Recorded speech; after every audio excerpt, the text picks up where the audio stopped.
Welcome back for part 2 of our B.Hooked Crochet February crochet along.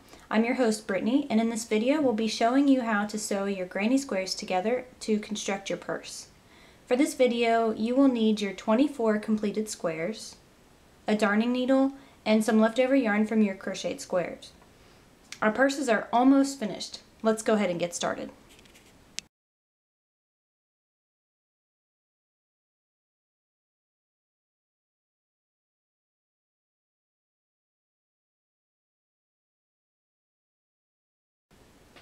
The best approach to sewing your squares together is to lay them out exactly as you see them in the picture. Let's go ahead and do that. Take a minute to arrange your squares as you see them in the diagram. Be sure to lay them with the right side facing down. And the way you know the right side is basically what you saw when you were crocheting. So this is what it looked like when you were actually crocheting your squares. So this side was facing you. And whatever side is facing you is the correct side. So you can tell the difference by looking at the back side, and you can see the stitches look a lot different from the back side. Okay, so that's how you know that this is the wrong side. So you want this side facing up when you arrange them according to what you see in the picture. So let's go ahead and do that, and we'll meet right back up.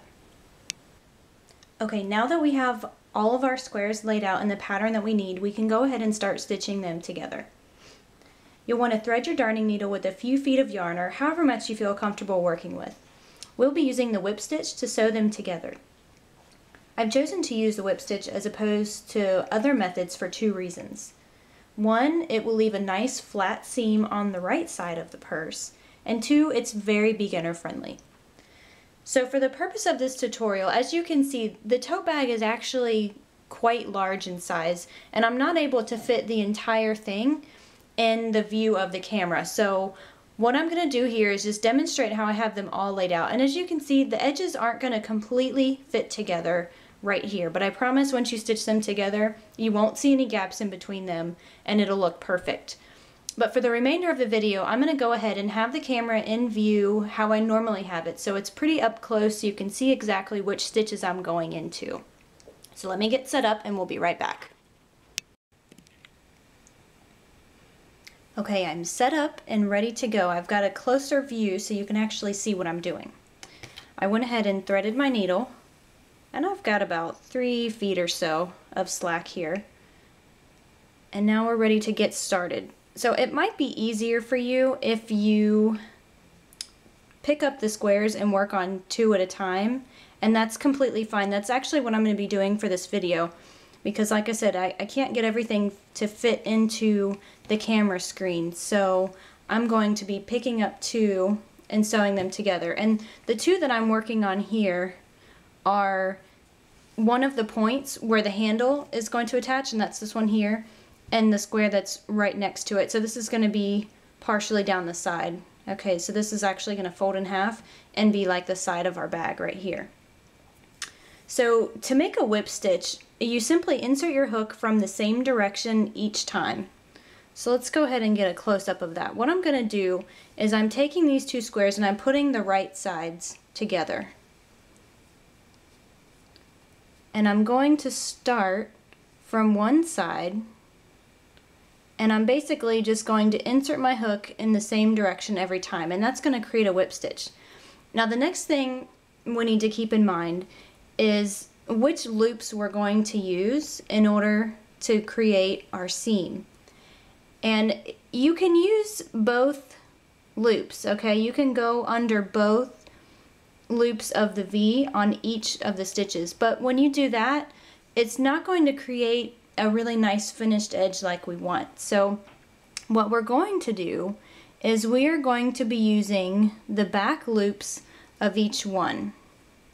And we're going to get a close-up. So we're going to be using this back loop here on this one, and then over on this side you can see the back loop here on that one. And by doing that, we're stitching them, those 2 loops together, but we're exposing the inner loops on either side of the squares, and that is actually what's going to be showing on the outside. So it's going to give it a nicer finished look. So let's go ahead and start working on that. You want to start at a corner and you're just simply going to insert your insert your needle under one of those loops, okay, the outer ones that we talked about. So I've got that here, and then I'm going to be using the outer loop of the same stitch on the next square.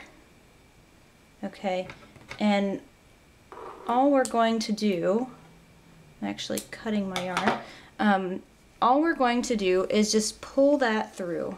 Okay, and like I said, I've got a few feet of slack here, but we do want to leave a little bit of a tail on the end because we're gonna tie that off and weave it in at the end, so that way our squares are pretty secure. So now if you take a look, what we want to do is that whip stitch in every single stitch. So take a look at your work, and here I can see I've got my next outer loop right here. So I'm just going to feed my needle in under that stitch, and then I'm looking for the next stitch on the next granny square, and that's actually right here, and I'm going to put my needle in under that one as well, and I'm leaving the inner loops alone. And once we get finished with that one, you'll get a better sense of why we're doing that, and you'll see that it does look much better. So when you're pulling these, at first you don't want to pull too tight because we don't have the tail secured, so if you pull like really tight, it's going to actually just pull it right on out. So you want to make the stitch tight, but you don't want to pull out your end at this point. Once you get a few stitches along, you won't have to worry about that anymore. Okay, so then go ahead and take a look and line up your next stitch and go in the outer loop of both of the granny squares, just like so, and just pull it right on through. Okay, and that really is all there is to it. The whip stitch is one of the easier methods to sewing granny squares together, and I think it leaves a really nice finish. So it's not anything totally fancy, but you know, that's what we're going for. We don't want to have a lot of holes in our bag, so this is going to create a nice closed seam.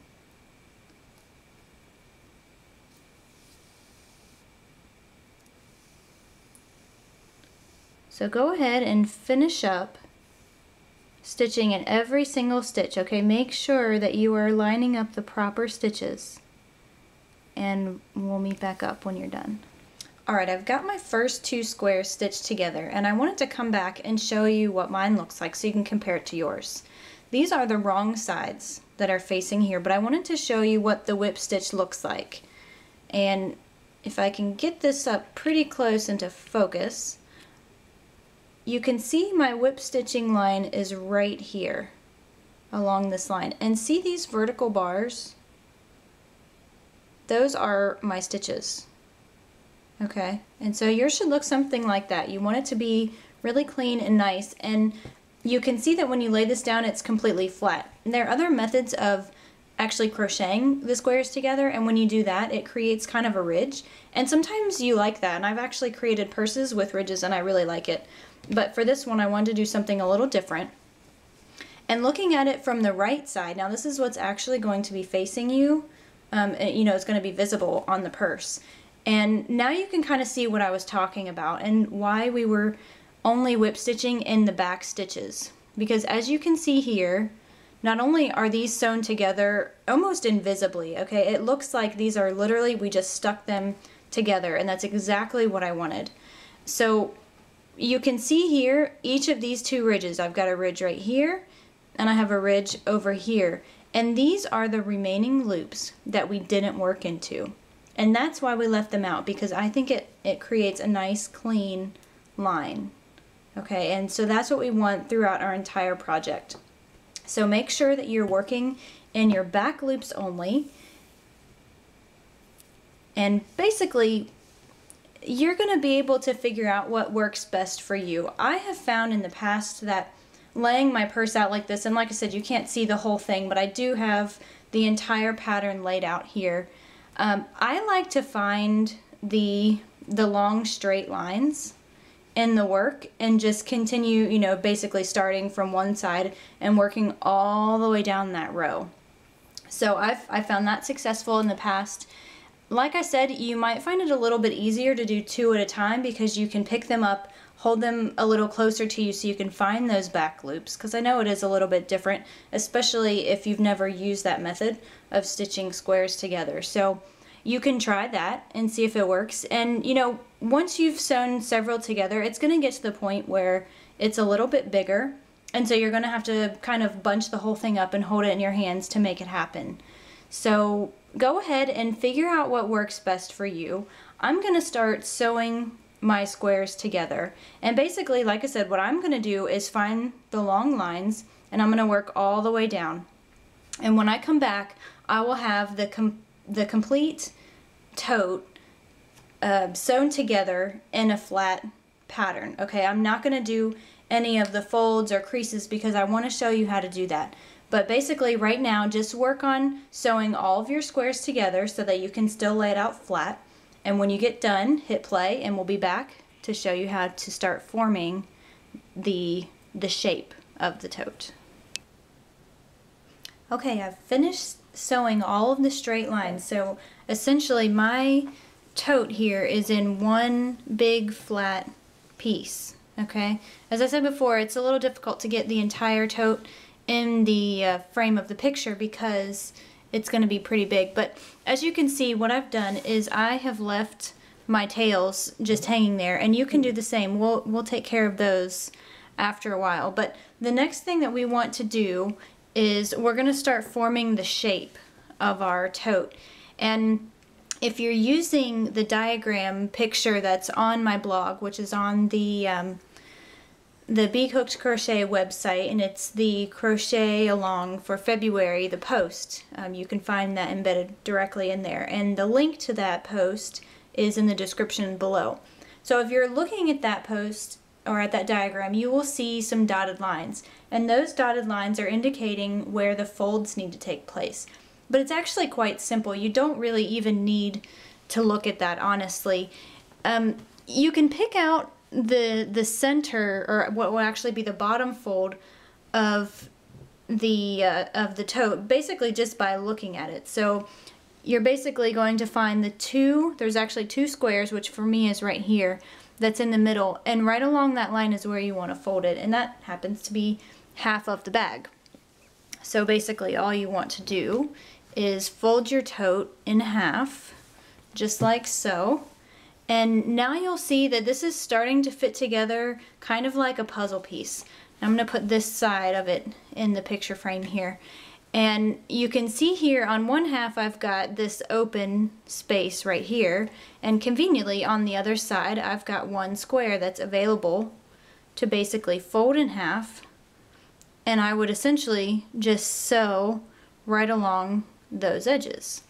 And it's actually exactly the same on the other side. I've got an open space here, and conveniently on the other side I've got a square that's available to fold in half. And so I would sew along that seam here. And basically what you will do from there is you just have 2 more sections to sew up. You've got this space here from right here where the square folds down to the bottom, and then up here you will also have one square to sew up from here. Now if you want to actually use this as a tote and you want a wide opening, you can actually leave that alone and not even sew that together, and your bag will have a really wide opening. And like I said before, you'll do that the same on the other side. You're going to sew from here to here, and then you're also going to sew from up here across there. And when you do that, your bag will be almost finished. Now if you decide to put a lining in the bag, you'll have to do that, and the handles are the other thing that we'll talk about. So for right now, I'm going to take a pause, and I'm going to sew up these the two sides here just like I explained, and I will come back when we are almost finished with our tote. Okay, now that we're finished sewing our squares together, we just have one more step to complete before it's time to start actually finishing off our bag by adding the handles and an optional liner. So we've got all these little tails here, and there's a couple different ways that you can take care of these, but probably what I'm going to do, since this is going to be the inside of the bag, and I'm actually going to line mine. So this portion of the bag actually isn't going to be seen. So what I'm going to do is just tie all of these off with just a couple of knots each. Just make sure they're secure. And then I'm just going to go ahead and tie those off and make sure that, you know, they're secure.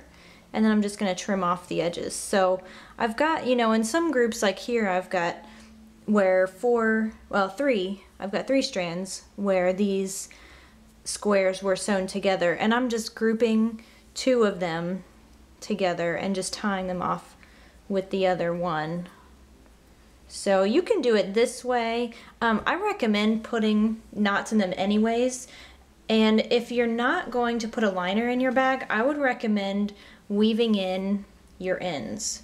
So just basically tie a knot or 2 in here to make sure it's secure so your squares don't come apart, and then just weave in your ends like you normally would when you're finishing off your crochet project. Just thread your darning needle and find a real dense area of the circle again, probably somewhere in here along the lines of where you ended a row, and just weave in the end and trim it off. And you can weave in, you know, a few inches or so. That should keep everything secure. So I'm going to go ahead and finish tying off all of these loose ends, and I'm actually going to take one more break, and I'm going to come back and I want to talk with you about what I'm going to do with my bag. I'll show you the liner that I've chosen and what I'm going to do for the handles, and this part's totally up to you. I'm not actually giving you any other guidelines other than what I'm going to do. So this is how you can customize your own bag and kind of give it your own flavor, your own personality can come out.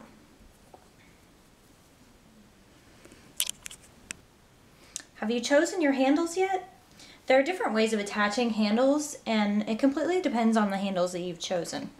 Now what I have gone with is, this is just like a nylon. Actually, it's not nylon, it feels more like cotton. I'm not exactly sure of the name of this material, but it's relatively thick and it's not going to stretch, so I think it's going to be a good option for handles. I was actually wanting something that was like a leather or even a fake leather, and I wanted it to contrast really well with the navy in the bag. So I wanted something tan or, you know, cognac colored, something, you know, of that nature. And this is what I came up with. It's actually a lot harder to find purse handles in my area than I ever thought possible. There are a couple of locations, like we have a Hancock's Fabrics, and they have some purse handles, but they have a limited selection. They have a lot of wooden handles or plastic handles that are round or circular, but they're typically used more for a handbag than a tote or a purse. And they did have some, you know, regular handles, some nylon handles, but they were the wrong colors. They had black and like a dark brown, so that didn't quite work for me. And honestly, the other fabric stores and craft stores, they actually don't carry these. So there were a couple of options that I could order online, and I would suggest, if you are willing to wait or, you know, pay the extra money to have something shipped to your house, that's definitely an option. But I picked this stuff up at Hobby Lobby, and it was pretty inexpensive. I got 2 yards, and I plan on, you know, cutting it in half and having 1 yard for each handle, and that should make the handle about 1.5 feet or so, which I think will be good enough for the size tote that this is. And what I'm gonna do to attach these, I've got these rings, and these I got at Hobby Lobby as well. They come in packs of 4, and basically all I'm going to do is just kind of whip stitch these onto the corners of the bag. And you can do that pretty easily. Honestly, what I'll probably do is just kind of fold the tip down a little bit like that, and then just take a darning needle and just secure it, you know, whip stitch around several times to secure it. And then on this end, I plan on, you know, folding down a little portion with having the loop secured into the handle, and then just sewing over it with my sewing machine. That's the one thing that really attracted me to this material, was that I was able to sew it with my sewing machine. And it's not something I had to do by hand, which, as you know, the handle definitely needs to be pretty durable. It needs to be the most durable part on the bag. And so I didn't want to chance hand stitching it because I just didn't know that that would hold up very well. And I've got one more thing to show you. This is the liner that I've chosen. And you can go with anything. If you're going to line your bag, I've lined bags with like a silk type of material before, and that wasn't the easiest to work with for me. Like I said, I'm not that great of a seamstress, or you know, I can get by on a sewing machine, which is exactly why I'm not going to try to show you how to sew this bag liner. I'm going to leave this all up to you. But this material is, you know, just like a cotton based material. It's not super thick and it's not, you know, stretchy. It should be really easy for me to work with. And if you need a little bit of guidance, generally what I do is I will lay out this fabric and just have it so that it's folded in half. I've got about a yard here, I think, for the size of mine, which I think will be big enough. And basically all I'm going to do is, if I can get all this situated here, I'm going to lay it out flat on a table, and then from here what I do is just put the bag right over top of it. And I'm going to take, and now I would actually have the fabric folded so that the right sides are towards each other, and I'm just going to take a pencil and trace around the bag, but I want to leave about, I don't know, maybe a ½ inch or so around the actual bag itself. So I'm not going to trace right up next to it because I need to leave a little bit of a seam allowance. And I'm actually going to continue to go all the way up. I've seen bags where, you know, where they've got these two squares up like this, and I've seen where people actually stop the bag liner and they don't actually go up to the points. But I've done both. I've done it in the past where I've got a bag that I stopped the liner here because honestly it's a whole lot easier than trying to maneuver around these edges, especially if you're not great with the sewing machine like me. So I did another purse, actually. It was a gift for Christmas, and I did actually go around the edges, and I think it was well worth the effort. It wasn't as difficult as I thought it would be, but you know, it does take a little bit more practice. So keeping that in mind, I think, you know, at this point I can set you free. You know, we've shown you how to crochet your tote, and I don't know about you, but I'm really pleased with how it turned out. It's a little bit bigger, and it's bigger than what I expected. I think that's okay though. I'm not too disappointed with the size. I think it'll be a really good project bag, and maybe a good, you know, not an everyday purse, but something that I can definitely carry every now and then. And honestly, I'll be able to fit anything in this purse because it's so big.